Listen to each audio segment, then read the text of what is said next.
Pour mon film américain préféré, je n'ai pas seulement choisi mon film américain préféré, mais mon film préféré tout court, qui est Zodiac de David Fincher. Il est mon film préféré car je pense, à mon sens, qu'il est le plus personnel de David Fincher à ce jour. Il a lui-même vécu dans le comté de San Francisco où se sont déroulées les tueries du Zodiac dans les années 70, et ça l'a profondément marqué étant enfant. Je pense que c'est un des meilleurs thrillers qui a jamais été fait car la finalité, nous l'avons.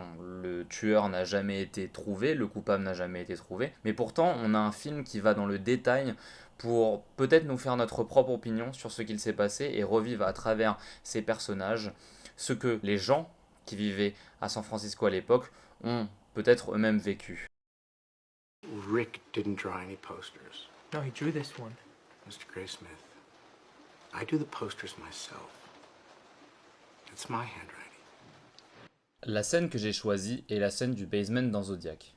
En effet, à ce moment-là du film, Robert Graysmith part enquêter sur un suspect potentiel pour être le Zodiac. En amenant une affiche pensant être dessinée par le suspect, il va se rendre compte que l'homme qui voulait lui donner le tuyau est celui qui a dessiné cette affiche. De là, le film va changer totalement de ton et cette scène va devenir une scène d'horreur, avec notamment un éclairage par le bas, les craquements du bois au-dessus,